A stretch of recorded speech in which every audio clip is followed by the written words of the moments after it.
কুলপিতে অভিষেকের সভা, বিজেপিকে উৎখাতের ডাক, উন্নয়নের প্রতিশ্রুতি জোরালো। দক্ষিণ চব্বিশ পরগনার কুলপি বিবেক ময়দানে সভা করে বিজেপির বিরুদ্ধে তীব্র আক্রমণ শানালেন অভিষেক বন্দ্যোপাধ্যায়।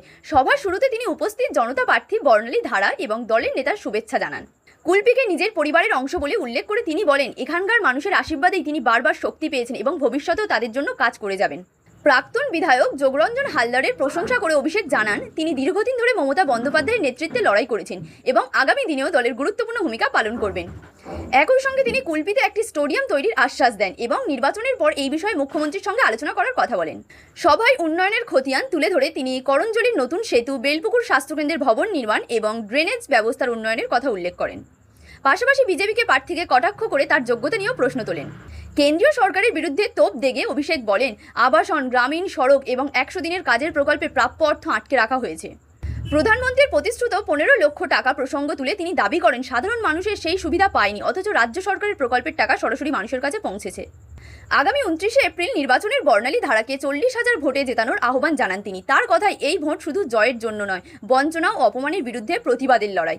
বিজেপি সরকার পেট্রোল, ডিজেল, রান্নার গ্যাস দাম 1 বছর না বাড়ায় তাহলে 291টি আসনের তৃণমূল কংগ্রেস প্রার্থী তুলে নেবে, ক্যামেরার সামনে বলে গেলাম। ভোটের পরে দেখবেন গ্যাসের দাম বাড়বে। বিজেপির অনেক ছোট বড় নেতা এসে আপনার টাকা দিতে চাইবে। টাকা নেবেন, কিন্তু ভোট দেবেন জোড়া ফুলে, কারণ টাকাটা আপনার প্রাপ্য। এই টাকা আপনাদের টাকা, মাথায় রাখবেন। আগামী 1 বছর আমরা গ্যাস, পেট্রোল, ডিজেলের দাম বাড়াবো না। যদি মানুষকে কথা দিয়ে আপনারা কথা দিতে পারেন আর যদি সাংবাদিক বৈঠক করে মানুষকে কমিটমেন্ট দিতে পারেন, তৃণমূল 291টা বিধানসভা থেকে প্রার্থীপদ প্রত্যাহার করে নির্বাচনে অংশগ্রহণ করবে না। একটা বড় কথা বলে দিয়ে যাচ্ছে, এদের পুরোটা ভাবতাবাদী। পায়ের নখ থেকে মাথার চুল সব তৃণমূল। আপনি আপনার পাড়া এলাকায় গিয়ে দেখবেন কোনো ভদ্রলোক, সভ্যলোক, শিক্ষিত লোক, মার্জিত লোক বিজেপি করে না। এই প্রার্থী থেকে শুরু করে যারা বিজেপি করে, যত তৃণমূলী, মদ, মাতাল, চোর, চিটিংবাজ, দাদাখোর, পাতাখোর, মদ্য, সব বিজেপি। ভদ্র সভ্য লোক বিজেপি করে না, যত তৃণমূলী সব বিজেপি। তাই আগামী দিন তৃণমূল কংগ্রেস থাকলে আমি যেমন একটা প্রতিজ্ঞা বললাম, আমরা 4টে প্রতিজ্ঞা বলি। দিদি বলেছে, যতদিন আমরা থাকবো আজীবন আপনারা লক্ষ্মীর ভান্ডার পাবেন। আমাদের দ্বিতীয় প্রতিজ্ঞা, আগামী 5 বছরের মধ্যে বাংলায় যত পরিবার আছে সবার নলবাহিত পানীয় জলের সুব্যবস্থা আমাদের সরকার করে দেবে। কেন্দ্র সরকার টাকা দিক আর যত পরিবার আছে। তৃতীয় প্রতিজ্ঞা, যেমন সেবাশ্রয় হয়েছে, এখানেও দুয়ারে স্বাস্থ্য ক্যাম্প হবে। মমতা বন্দ্যোপাধ্যায় সরকার করবে। প্রত্যেকটা ব্লকে, টাউনে আলাদা করে দুয়ারে স্বাস্থ্য শিবির তৈরি করবে আমাদের সরকার। চতুর্থ প্রতিজ্ঞা, যত বয়োজ্যেষ্ঠ প্রবীণ মানুষরা রয়েছেন যারা বার্ধক্য ভাতার জন্য আবেদন নিবেদন করেছেন, সরকার তৈরি হলে অন্য জেলা হয়তো 1 মাস দেরি হতে পারে, দক্ষিণ 24 পরগনায় আমি আছি, আপনাদের কারোর ভাই, বন্ধু, সন্তান যতদিন আমি আছি অগ্রাধিকার দক্ষিণ 24 পরগনা পাবে। এবং 6 মাসের মধ্যে যত বয়স্ক ভাতা, বয়োজ্যেষ্ঠ বার্ধক্য ভাতা অ্যাপ্লাই করেছেন, ডিসেম্বরের 31 তারিখের মধ্যে সবার অ্যাকাউন্টে বার্ধক্য ভাতার টাকা দিয়ে যাবে।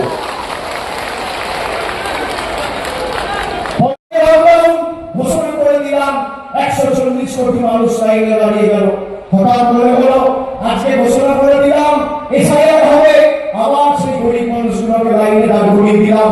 কখনো এলপিজির নামে লাইন, কখনো এসআইআর এর নামে লাইন, কখনো নোটবন্দির নামে লাইন, কখনো ভোটবন্দির নামে লাইন, কখনো লকডাউনের নামে লাইন। আগামী 29 তারিখ এই লাইনে দাঁড়িয়ে এই লাইনের বিরুদ্ধে জবাব দিতে হবে। যারা লাইনে দাঁড় করিয়ে আমাদের নিপীড়িত, বঞ্চিত, শোষিত, অত্যাচারিত, অবহেলিত, অত্যাচারিত করে রেখেছে, সেই মোদী বাবুকে লাইনে দাঁড়িয়ে এই জবাবটা দিতে হবে। খালি বর্ণালীকে 40,000 ভোটে জেতাতে হবে না। লড়াই শুধুমাত্র মমতা বন্দ্যোপাধ্যায়কে মুখ্যমন্ত্রী করার লড়াই নয়, লড়াই শুধু তৃণমূলকে জেতানোর লড়াই নয়, লড়াই খালি জোড়াফুলকে জয়যুক্ত করার লড়াই নয়।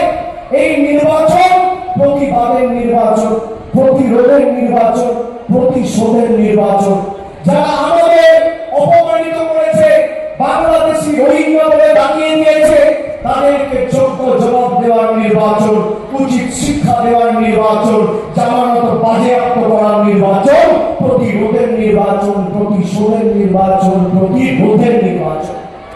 এই নির্বাচনে আমাদের সবাইকে এক থাকতে হবে। কষ্ট হলেও, গরম পড়লেও, বৃষ্টি হলেও, ঝড় হলেও লাইনে দাঁড়িয়ে জোড়া ফুলের বোতামটা টেকা মানে বহিরাগতদের জামানত বাজেয়াপ্ত করা।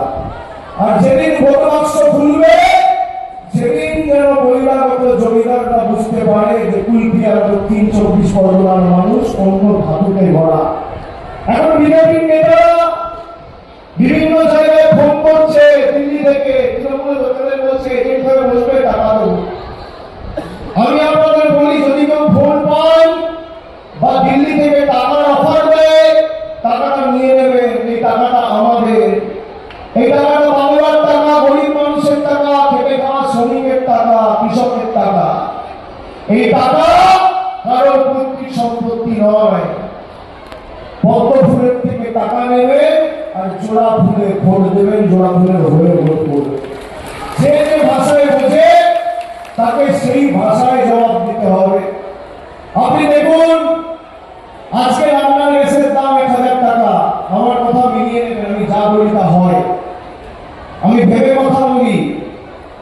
বাংলার নির্বাচনের জন্য খালি রান্নার গ্যাসের দাম বাড়াচ্ছে না। যেদিনকে বাংলার নির্বাচন শেষ হবে 29 এপ্রিল, 30 তারিখে 1000 টাকার গ্যাসটা সোজা গিয়ে 2000 টাকায় গিয়ে দাঁড়াবে।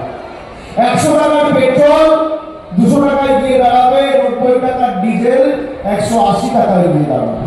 আপনি লিখে রাখুন আমার নাম দিয়ে, আজকে তারিখ দিয়ে, 30 তারিখ নিয়ে নেবেন।